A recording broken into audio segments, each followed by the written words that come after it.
Hello, everyone, and welcome back to a second chance. My name is Philip Jones, kidney transplant recipient. Hi, everybody. And my name is Tafaro Cook, two-time kidney transplant recipient and founder of Kidney Care Coaches, where we coach people with stage 3 to stage 5 kidney disease. If you or you know someone who has kidney disease challenges and needs help with their condition, hit us up at kidneycarecoaches.com. Awesome, awesome. Well, today we have a very incredible show for you. Um, I've been on this man's show before. We had a great interactive interview when I went on this show. So I'm definitely looking forward to the same today. Vince, how are you today? I'm doing fantastic, Philip. Thanks. Awesome, awesome. Well, we're gonna straight into the questions here. Me and Tafaro, we read your bio, so we know that you had a 12-pound tumor on your kidney. What type of symptoms did you have before finding out you had that tumor? I was experiencing night sweats. They were bad in that it wasn't like typical sweat. It was more like a slime, so it was very different, like peculiar. The deal on them was they weren't consistent. I had began to notice a change in my body back in January of 2013, and by October near Halloween, I don't recall exactly because I was getting delusional, that would be the length of time that metastasized to 12 pounds.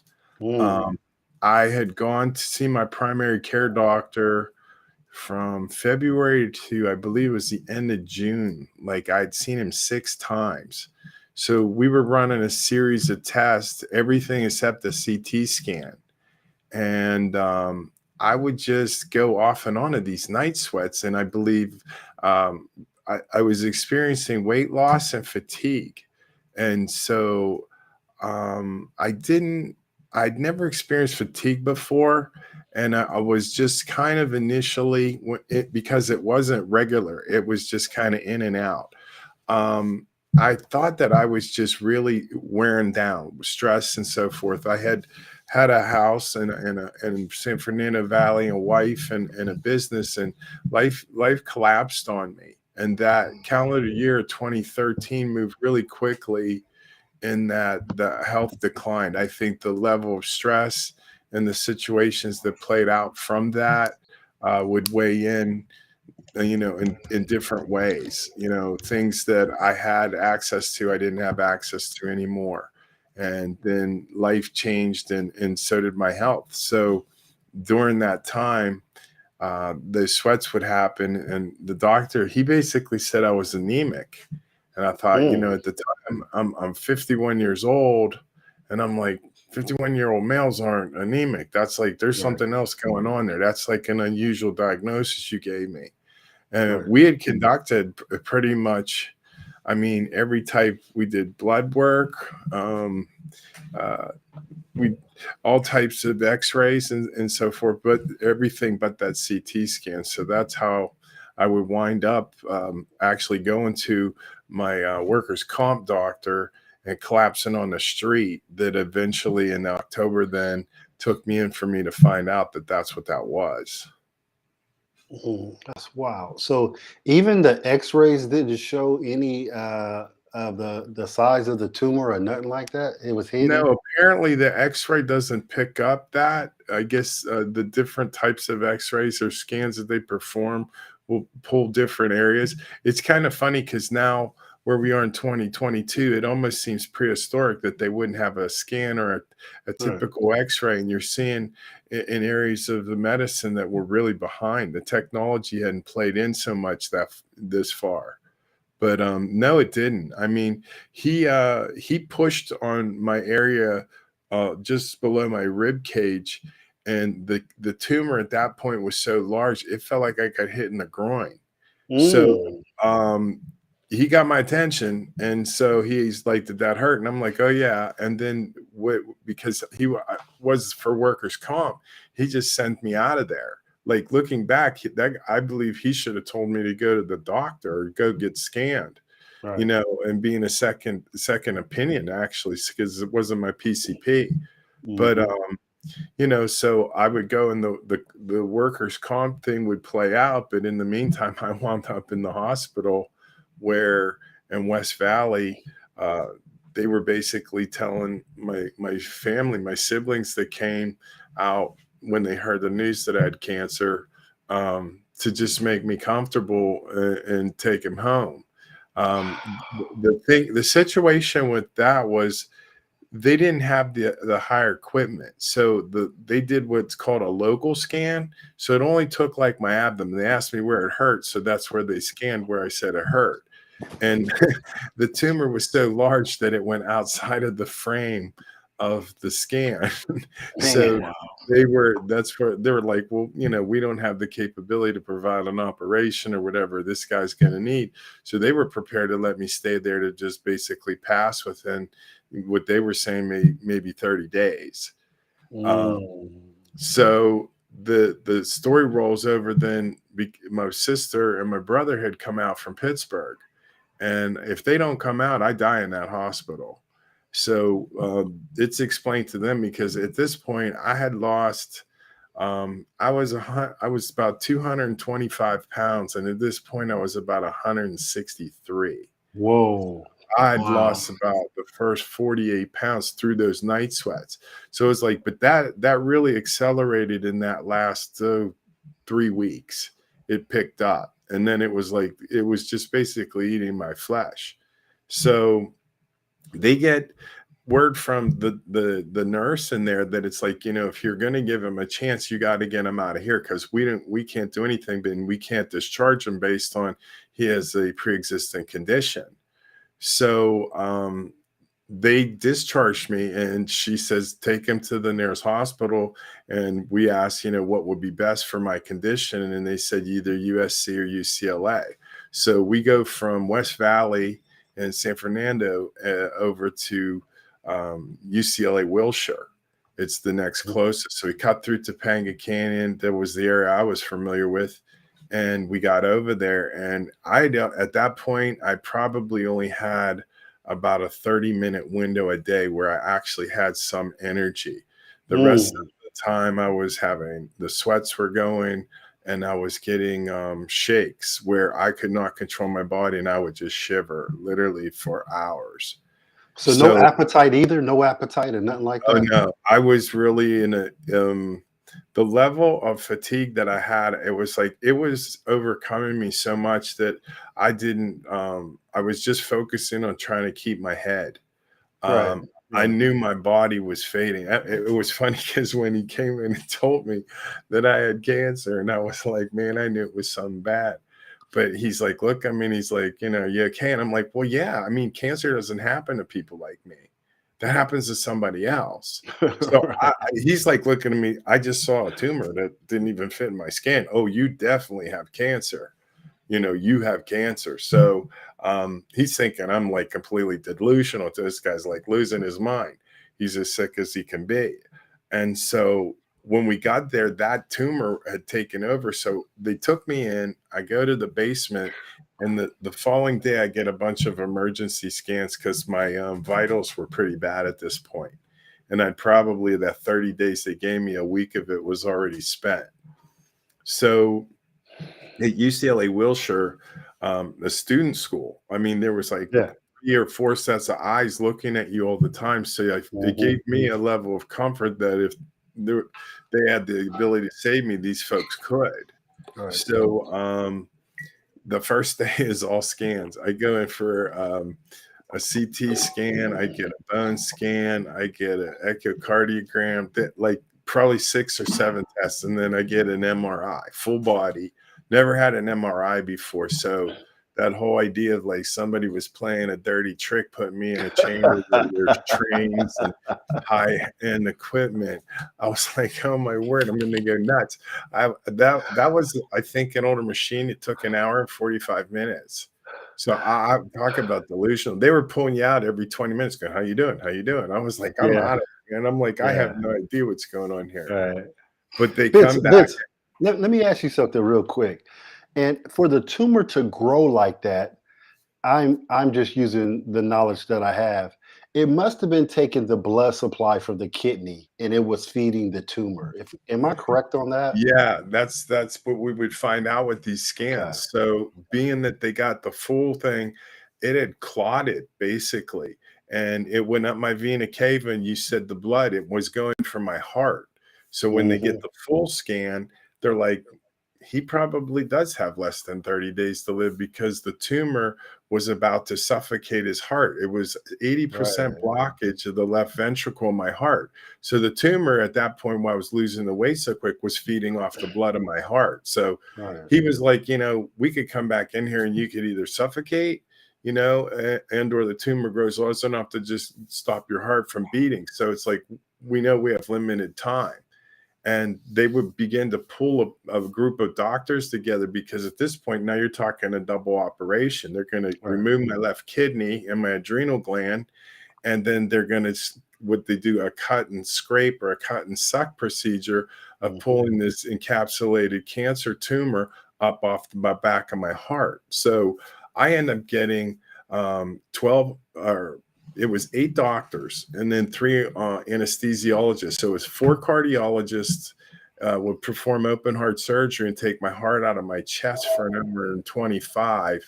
And then I believe the oncologist removed my left kidney first, since that was the source of the tumor. So the oncologists go in, and I mean, 12 hours later, I mean, and Yeah. here I am. I just celebrated on the 21st of November my 8th birthday.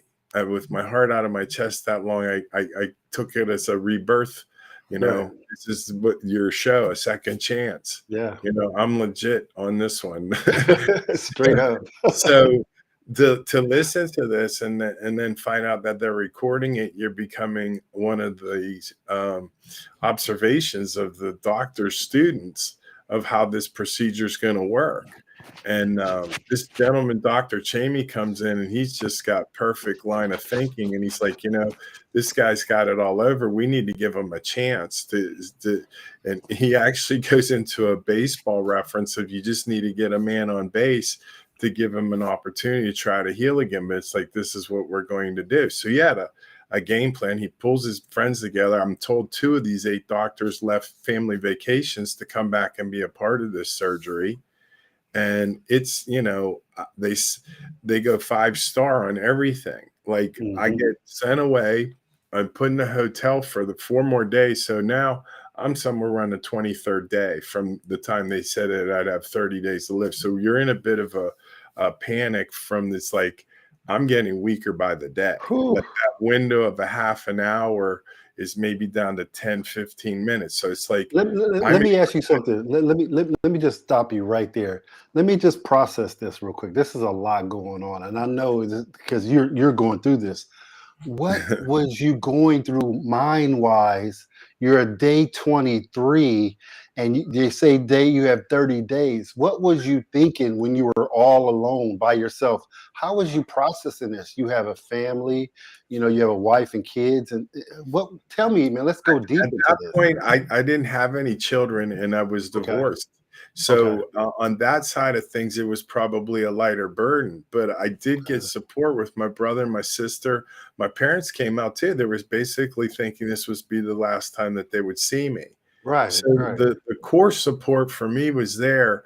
At 51, I felt like I had given my best. I didn't have the remorse thing. What struck me was, wow, damn, that went so fast. It's like I feel like I got more to give. Like there's more in the tank here, and it's like, please don't let this be the end. Don't let it go down like this. But Right. it had overcome me physically to such a degree. I knew I had accepted that there's a chance that I could die here. So I was very real, but hopeful. And but there was a sense of when I met Dr. Chamey, it was bizarre. I think there could have been a room of 100 doctors, and I could have interviewed all of them, and that would have been the guy I would have picked. There was something about his energy that I felt like I can trust this guy. And in this case, I had to trust with my life. So it Right. had to be a really strong feeling. But We actually had Dr. Chamey on my podcast, and you'll have to, his energy is, he's that type of person. So you get drawn right in. And I think that level of trust and that level of hope is why I'm probably sitting here in front of you today. So go back, because I love the way you tell the story in such great detail, because it's fascinating, especially when somebody can articulate their story so well. So start back where they're about to start their procedure doing the surgery. It was kind of interesting because they knew that I had cancer in my lungs too, so they couldn't do a triple operation. So the idea of the game plan that they had going in to just get the tumor out and as clean as possible was what they were really going for. It was kind of interesting because the open heart surgery part kind of freaked me out. Like I couldn't wrap my mind around, like, okay, my heart's going to be out of my chest, and then you're going to have me on a machine that's beating my heart, but where's my soul go? And I couldn't, I didn't, even now, I don't get that. Like, how does it stick around? Like, I don't know, but this is part of the miracle of what happened to me.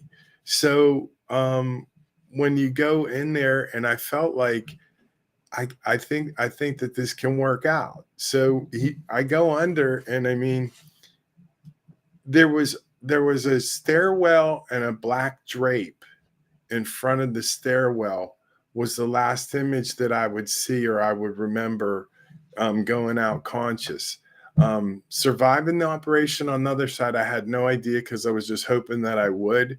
So I end up with the 102 staples across my belly. I'm basically cut like a cadaver. So I got, like, from my sternum down, like a piece under my rib cage, and then cut out. So they just I got opened up like a potato. I mean, right. And so then, Was the tumor on the kidney itself? Or yeah, was it okay? encapsulated the whole. It literally went around the kidney, almost like a football shape Oh, so thing. it had the kidney inside of it. Wow. Yeah. Okay. And Okay. believe it or not, I probably wouldn't have had any chance if it didn't encapsulate. The fact that it went Mm. into one piece was why an operation could save me. And that was how Dr. Chamey explained it to me. So it was like, I'm thinking, yeah, there's a chance here. It sounds crazy, but there's a chance. And So so that was the first part of the surgery, was to remove this tumorous kidney, and then proceed right there from there, so I can get the full detail of this, because this is fascinating, So man. I go, they take the kidney out, and then the oncologists basically are relieved by the cardiologists that come in. So they basically cut, of my understanding, was like a little mini saw that just cuts my That's what they do. sternum down, Yep. and they open up my chest cavity, and then finish off removing the rest of the cancer, and then taking my heart out. Now, what was really crazy, they told me that I probably was a year or two at 51 away from having a stroke. And you're like, why would you say that? And it was like, well, when we're born, we have a tiny hole in our heart. And as we grow older through our infancy and our teen years, that hole seals shut. Right. You have a hole in your heart about as big as a 50-cent piece. And Whoa. so they're like, you were headed for trouble anyhow. So they sew that up. So I get like a bonus deal. I get the cancer removed. So it was funny, because looking back, I remember being in athletics in my youth, about 4 different occasions where your training or your exertion was at its maximum, that I had somewhat of like a blacking out or a seizure type feeling. And it was like, all did I know? Maybe that was when that hole was getting bigger, or maybe that hole was already there, that size, and that was the threshold my body could take. But I had experienced chest pain, and I'm, 18 years old, 24 years old. It's like, that's not usually the kind of thing that happens. But, it's amazing then. So I get the heart then taken out, put back in. I don't know how I'm going to heal, really. They have told me that out of the 7 out of the 12 hours, I was put on ice in order to take my heart out of my chest and put it back in.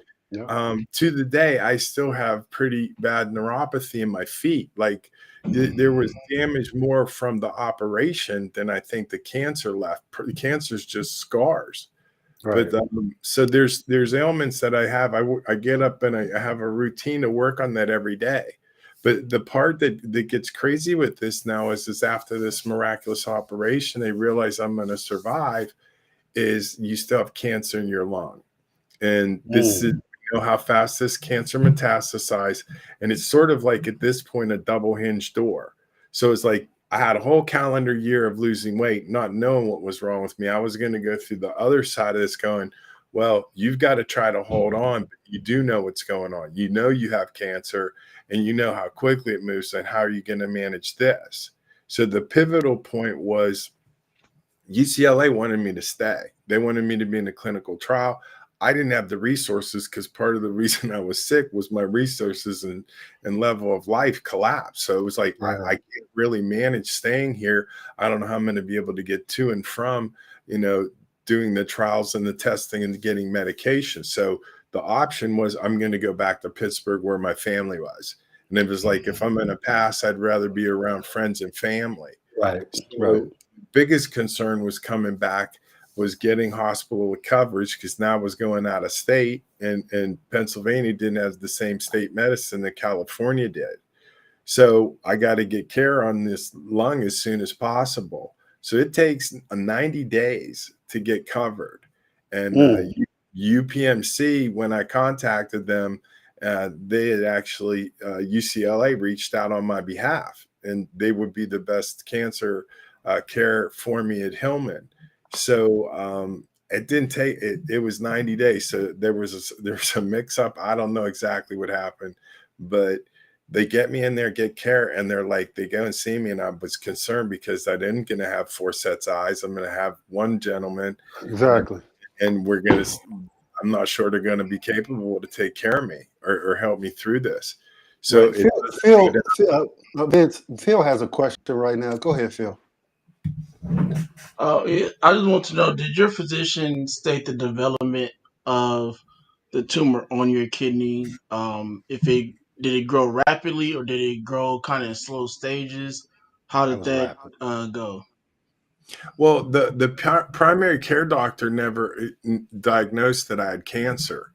And so the speed of which it grew, I think it would only have been able to have been monitored by myself in the latter stages. Like I said, that last 3 weeks, because I didn't think I was sick. And then because it was like once every 10 days, maybe 3 times in a month. So I'm like, yeah, I'm not feeling myself. And this nice sweat stuff's kind of weird. So I went to see the doctor, but he didn't give me any indication that he knew what was wrong with me, or if he knew something inside of me was growing or not. And I didn't really start losing weight till like August, even though I was having the night sweats earlier than that. Man, this is so when you get to, you know, you having the one set of eyes on you from the doctor, you're in this process and you still have cancer, correct, in the lungs, correct? Yeah. Man, this is blowing me away. Go ahead. So I'm on this. I go, and the first doctor, he's basically a new fellow, really smart, but I think it's kind of interesting because they don't teach bedside manner in medical school. It's just a gift you either have or you don't. That's right. And he was highly intelligent, but he was not real sensitive on an emotional side. So his diagnosis was much like the first hospital out in Los Angeles. You're going to die in 10 months, and we don't have any medication here that can help you. So go home and get comfortable. So I was like, wow, I overcame this in this operation, and I felt like mentally like I'm not supposed to go down like this. You're going to sit here and tell me I'm going to die on the vine. And so I basically asked for another doctor, and Smart decision. And it was like, I need somebody who's going to have a different frame of mind on this. There's somebody I could feel good about, like Dr. Chamey. So they gave me another doctor, but it took about another 30 days. So, I mean, here we are almost 120 days out, and the cancer is mounting its attack again, because now I'm starting to lose weight. I'm starting to feel the fatigue again, and we haven't had a CT scan to see where or how much it has grown in the last 90 days or since the operation. Did you have any relief whatsoever, like from the first surgery from UCLA? Then you moved to Pittsburgh. Did you feel yourself getting any slightly better? Like, okay, I'm recovering. I'm feeling a little bit better.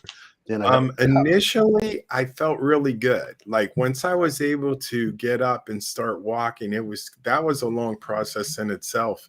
I couldn't, after that operation with the stitches in my belly and everything, couldn't walk. Only thing I could do is make it to the bathroom to use the bathroom. I couldn't shower myself, couldn't shave, couldn't brush my teeth, couldn't sit up in bed, couldn't dress myself. Just pathetic. Like having been athletic and being body conscious in my youth, I was just mortified by that part. And I was just glad to be alive. Like I was being like, quit being a baby.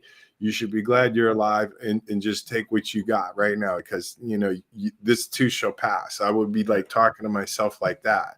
Right. But back to your question with the single doctor. So I get the next doctor, and he gives me the hope that the pharmaceutical industry does have a drug out there, unlike the current situation, and we can give you this drug and when it gets approved. Now, how long it takes to get through the court system takes about another 8 months. So he gave me hope back in, I guess it would have been around May or June, that in 6-7 months you got a chance of getting this around Christmas, and that's our only shot. So I mean, it gets kind of heavy then, because the reality of what's happening, and you're in round 2 really. I was preparing that my end was near. And so in that 120-day window, I was losing weight. They would continue to give me scans, and the cancer was spreading, and it was spreading bad. Like it went out of one lung over in the other lung. At the time of which I would eventually get the medicine, which was on Christmas Eve of 2015. I had 7 ribs, my collarbone, 3 vertebrae on my back, my left femur.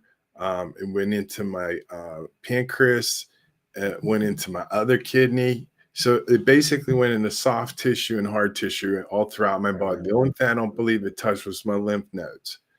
And so I'm getting like what they're calling a local, because they're saying this whole type of time, the cancer, the radiation, chemo don't work on your type of cancer. So you're not going to go through that. So unless this drug showing up is the exact match for what I need, I'm going to die. It's like, I take the medication in a Christmas Eve, and it turns out that I like have a response to it that's kind of crazy. I go in a bathroom to use the bathroom. I fall in the bathroom, bust my face open, passed out, and I'm like unconscious from the first dose of this immunology drug, which was IV. I took it in the arm, and I wind up in the intensive care. Like they immediately take me to intensive care. So I don't know what's going on, if the medicine worked or not, or if now the projection, because the 10 months had gone by, and it's like the 30 days, it's like your time is basically up. So anything can happen right now. So I was raised Catholic, and we're in the ICU, and the lady goes, do you have any requests? And I'm like, yeah, I need a priest. Give me a priest. And she's like, what? And I'm sitting there going, I don't know if I'm even going to make it out of this intensive care, because I'm in a bad shape. And so as it turns out, well, we're waiting for a priest to come, and they initially say there's not one there. Well, my mom and my dad and my sister show up. And so now they're there, and they're like, what's going on? I'm like, I don't know. I mean, it's like I'm feeling like I need to have some Jesus up in here. And I asked for the priest. And my mom's like, oh, good. So the lady comes back, and it's like almost 40 minutes now. She goes, there's no priest in the hospital, but there's a pastor. Would you like to see her? And I said, yeah, get her up here. I said, I need anybody who's of God, because we need to get this I need a good feeling about this. And as it turns out, it's a Black female pastor. And she comes in here and I grab her hand and we have a connection like immediately. And I told her, I'm like, I need the Holy Spirit to show up now. Right. It's like the time has come. So it's like if I'm checking out, I'm not going to be a sad soul. I'm going to be happy about this and I'm going to accept it. And she heard me and it went big. There was light in the room and there was a presence and I could see it in my mom and my sister, my dad's face, and I could feel it coming from her. And we all had a quiet moment after that. And then she would leave. And it was just one of those shining moments where I would go on to heal, where 66 doses later, 2.5 years later, on this drug that was designed for my immune system that failed me, that it would now be strong enough to heal me. And it worked exactly like that. Looking back in that window of 2.5 years from that moment of being in that bed and sharing that with those 4 people, the Holy Spirit just is a most incredible thing. All you can do is just allow it to do its work, and the work is in the quiet. It is so powerful in the peace. You just have to just stay right there. Allow yourself to just stay there. You don't have to have any thought of anything, any judgment, any anxiety. Just be right there, and the rest is done. It's done for you. And so, I mean, this whole experience, I'm not a writer. I'm writing a book. I feel the need that it's like, if I could go that close to passing on to the next part of our journey, then it's going to provide some sort of inspiration for people that, if you keep your mind in the right place and you let your God do your healing, he lives inside you, incredible things can happen for you. And part of it is just getting out of your own way and allowing it to happen and believe. Man. Well, on that note, we're going to go to a quick commercial real quick and we'll come back and answer some more questions.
Welcome back to a second chance. So, my question for you, Vince, is um, did you have to do any type of pre-treatment before your surgery, like dialysis or anything? I know you mentioned the chemo before. Is there any other type of like treatment or medication that you had to take before going through this procedure? Yeah, I about the last week or 6 days, they had me giving myself like 2 shots a day, prepping my body for the operation. I don't know if that was I don't recall if it was the drug that would help me get rid of water because they didn't want me to dehydrate, Oh, and it was Lasix. I don't think it was Lasix, or it actually may have been, but I was prepping myself, yes, for the 6 days prior to it. Okay. My question. Go ahead. Go ahead, Phil. Go ahead. What was your reaction, your family, when you found out that you had cancer and this tumor on your kidney? Hmm. Um, I think that my sister suspected that I had cancer. She kind of had an inkling because when she saw me that December in the beginning of 2014, she thought that there was something wrong with me. And I think though my parents and my brothers, they were kind of shocked. Myself, I had the initial reaction that it couldn't be me, couldn't happen to me, but I knew based on how I was feeling and the level of stress, probably more than anything, because life it just turned different immediately, and I wasn't prepared for that.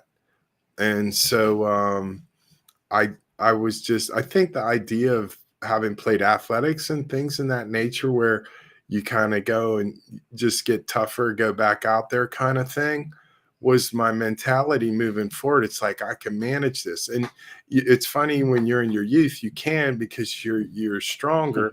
And it was like here, I was now 50 and I didn't have the same strength that I had when I was younger. So I didn't have the recover time. Right. So I knew I wasn't winning that one. So that kind of played on me different too.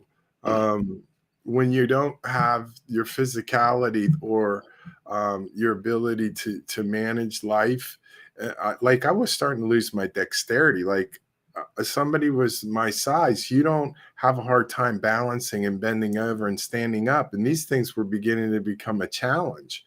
It was Right. like, what's wrong with me? Like, this is something's really weird's going on here. But it wasn't like, I don't know that those were considered indications of cancer.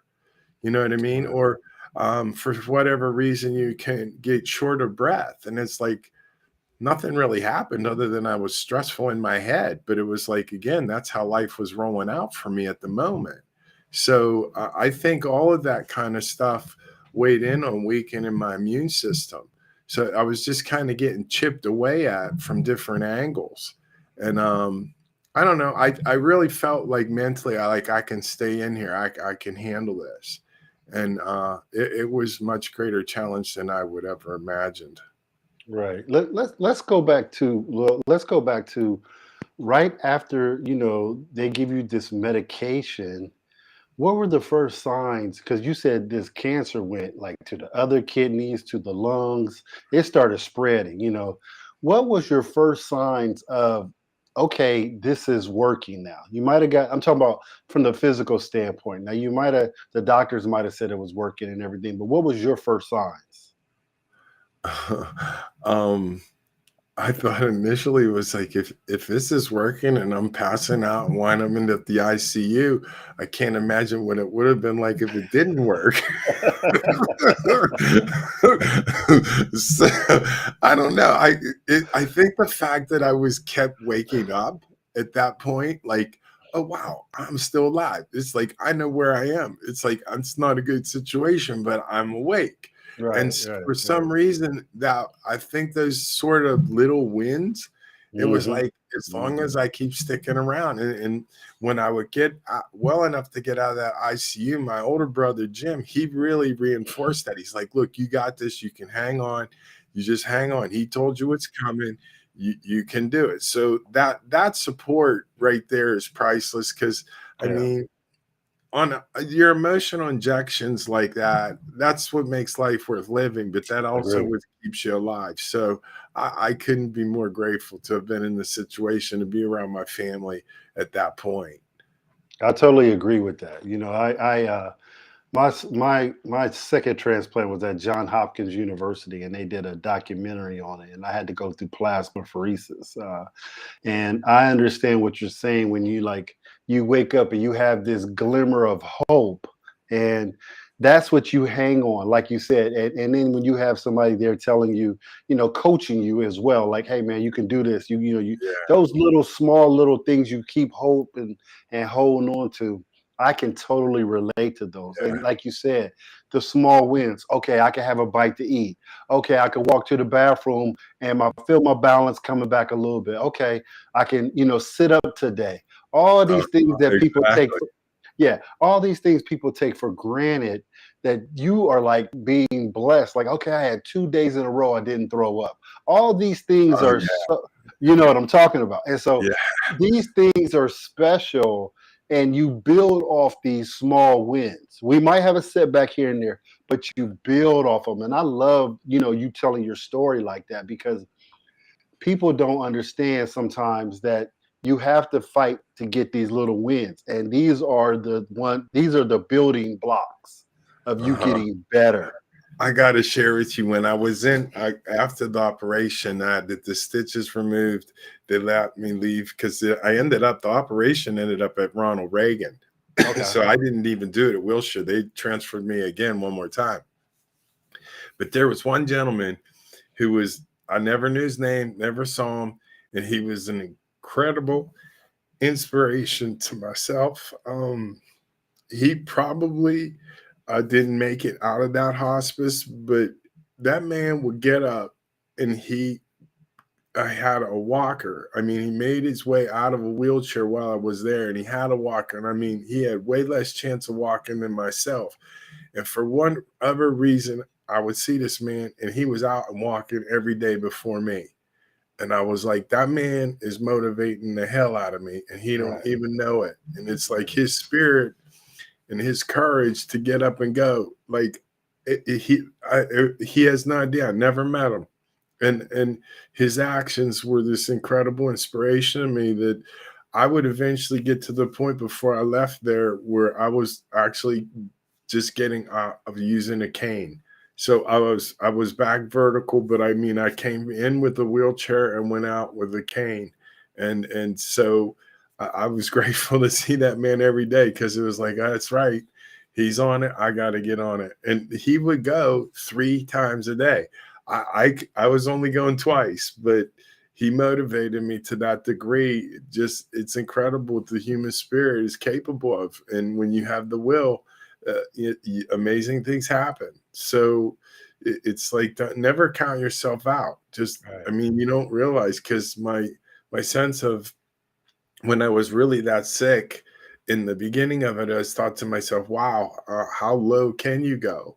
And when life begins to roll in the wrong direction on you, it could get really bad. But there is that ultimate hope, and that line, as you said, holding on to it, you can turn your life around, and it doesn't matter how bad it's gotten.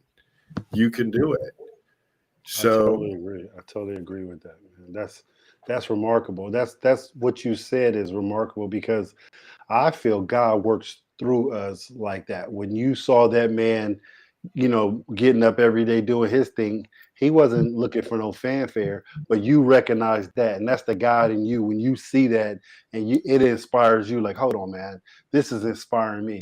Just like, somebody hearing your story inspires them, like, hold on, you can do this, you can do this. And a lot of times when we're in these hospitals, no offense, we see a lot of people fall off and pass, and the yeah, doctors look at those situations like, oh well, you don't look like you're gonna make it.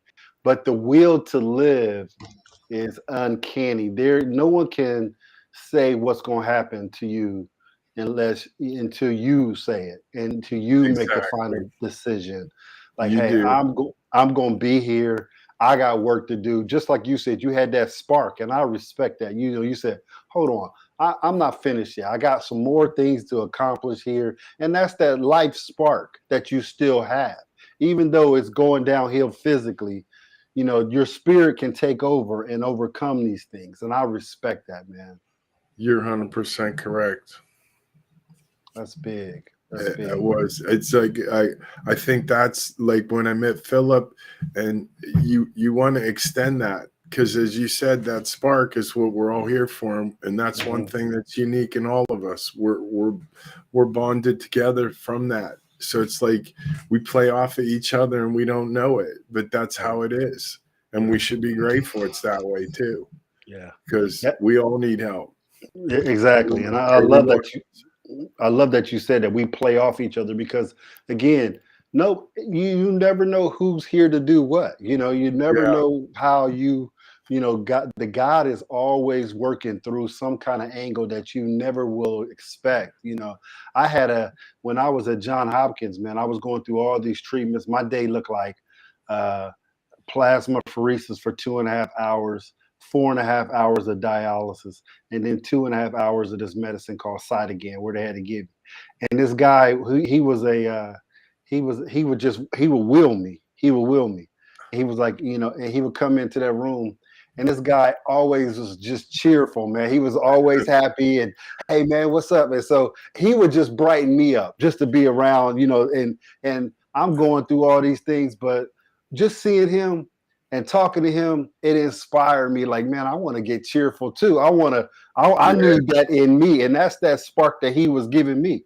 Every time I was seeing, I'd be sick as a dog, man, coming through all these treatments and everything. No, that's terrible, the kidney stuff. Ugh. Yeah, man, it was vicious, man. Plasma pheresis, I did over 55 treatments. I hold the record at Johns Hopkins of doing it.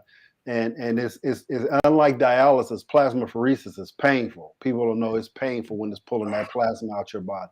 And I would see this guy, man, and he gave me that spark. And I was like, man, I want to be happy like that again. I want to be happy like that. And like you said, you never know how these pieces are being put in your face and how the play is working out. We never know, man. Yes. Go ahead, Phil. You know me, I can talk forever.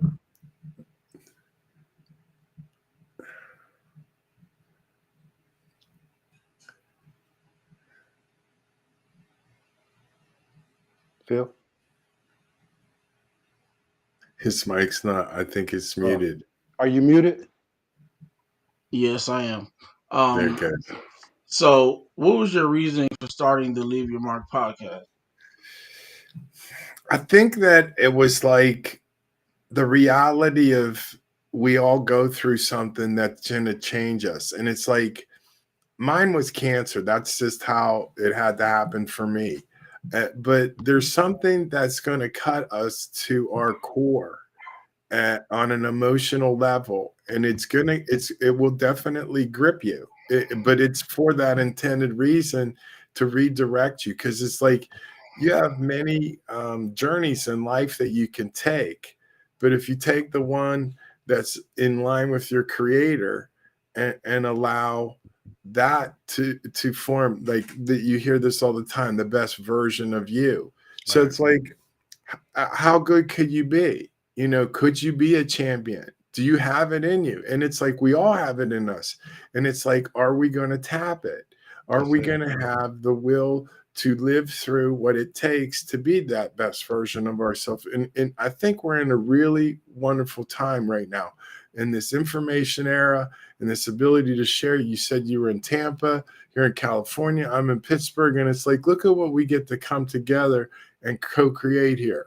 The paths and the journeys that each of the three of us have gone through, but to share here and create a voice. And others that have had that emotional core struck, they can relate to our conversation, even if they didn't have the cancer or the issue with the kidney. Theirs may have come a different way, of a loss of a child, or loss of a parent or somebody who is dear to them. And it's like, it's really incredible to me how that which we hold a great value to, that if it is taken with us, it's replaced with something that's better. And that's kind of hard. I think it's a human thing to the fear of loss is greater than the fear of gain. And if you trust your creator in that losing the fear of gain, you have so much more to become internally, as well as what you have to offer externally to those that are watching, those that are getting inspired. And this is an incredible life, but you want to play it in harmony. You don't want to swim upstream your whole life. You want to go with it, go downstream and feel the power of this world and know you're riding it and you're in flow with this world. And it's such a greater experience. It's like, you don't have to try so hard. It's like, what do you mean I don't have to try so hard to receive the best part of life? No, you don't. That's the truth of it. You don't. I agree. Like you said something that was really powerful right there. You said, go with the flow of life. Quit going against the current. I believe in that. I'm a big person of that. You know, another thing you talked about is staying present. You know, sometimes when we get quiet, you know, when I do my meditations in the morning, I just get quiet and I listen, you know, and it takes time. It takes time to practice this. You know, it took me over a year to be quiet and just start listening. And you'll start hearing where you're supposed to go and what you're supposed to do. But it takes practice. It takes practice. And sometimes we're getting a lot of information, a lot of noise everywhere. And sometimes you have to learn how to quiet that noise down to find out where your center is and go with the flow. And I agree with that. It doesn't have to be that hard. You can just go with the flow. Vince, you're on to something right there. That's big. I'm gonna take a quick step back and then we'll wrap up. Did they give you the reason why you developed cancer in your kidney? The causes of it were primarily diet, was what I was told initially, which I could believe that, because like I said, my situation got pretty desperate and I wasn't eating the best. And it may not have been the reason for it, but it was a contributing factor. You know, you end up eating what you can afford, not what your body wants. And that eventually leads to bad things too, when you got the stress and the other things going on. I just really felt like it was a part of life that probably was intended to have happen to me in order for me to be, you know, where I'm supposed to be heading or experiencing that better quality of life. Because it's like, I always felt like I was on the right path, but I really wasn't. It was more of a selfish thing. It's kind of like we do inner and outer work. It's like when we're alone, we can do our inner work and work on ourselves and what we experience and think about, things that influenced us or meant something or we had stronger feelings about. But like when we go out and we're amongst other people, it's not about you anymore.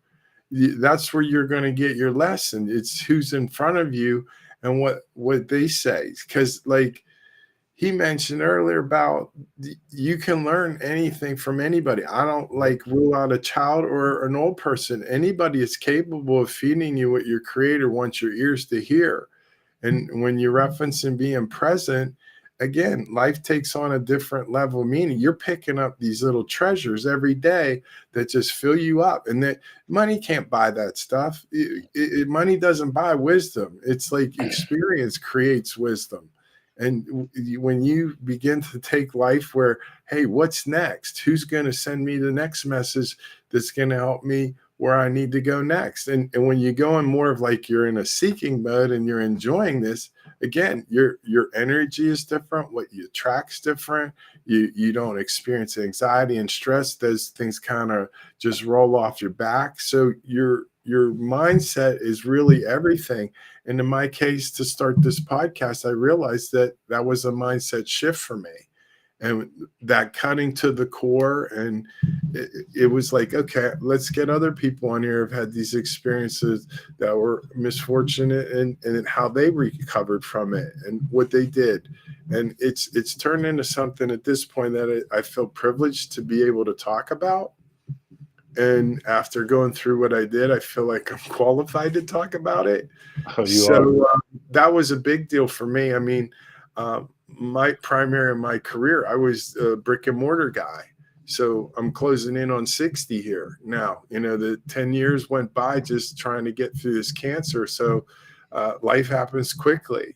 But it's like it's a different world here from 1989 to 2022 for me. Yeah. When my career really started. I mean, the introducing of artificial intelligence in the world we live in now with e-commerce. I beyond getting a second chance at life, I'm getting a second chance at a career because with the computers, they enable me to have an opportunity at. So it's like I'm seizing the moment. It's like I mentioned, I felt like I had more to give, and this podcast helps me get that opportunity to give more. So it's like I'm gonna do it, and it's like it feels good to be on here with people like yourselves and share it like this.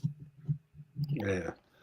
What a story, and what a fascinating. You're a fascinating gentleman. Thank you for letting me interview you and hear your story, and I love the way you articulate it. And I'm definitely going to tune in to leave your mark with you, Vince, for sure, man. Thank And you.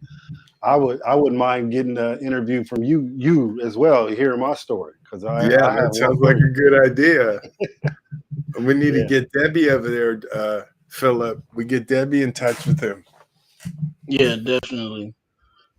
So real quick, since your podcast is called Leave Your Mark, we want you to leave your mark on a second chance and just give 2 or 3 minute words of encouragement to somebody that just received that devastating news of cancer, organ failure. They might have lost their job, homelessness, anything like that. Give them some words of encouragement to help them on their next journey. Oh man, that's a good one. I would say don't quit on yourself. You're much more powerful than you know, and allow that which is in you to come out of you, and just keep that hope, because incredible things can happen. And I promise you, if you allow that to go through you, you'll experience those incredible things. Awesome, Wonderful, man. awesome. Wonderful. Yes. Appreciate that. Thank you again, Vince, for joining us. You can check Vince out at Leave Your Mark podcast. The information is on the screen. He also has like I said, it's a website there as well, leaveyourmarkvc.com. Tune in to him, check him out. Great show. We'll be back on Friday. We're doing a nutritional webinar, um, 2-part webinar. One part will be how to substitute your food for plant-based foods, and then a diet for low potassium, low phosphorus patients on the other side. So tune in next Friday at 6 o'clock Eastern Time, 3 p.m. Pacific Time, and we'll see you all on Friday. Everybody have a great night. Thanks for being on. It was an honor. You guys were great. Thank you, Appreciate it. Appreciate man. you. We appreciate you. We appreciate you.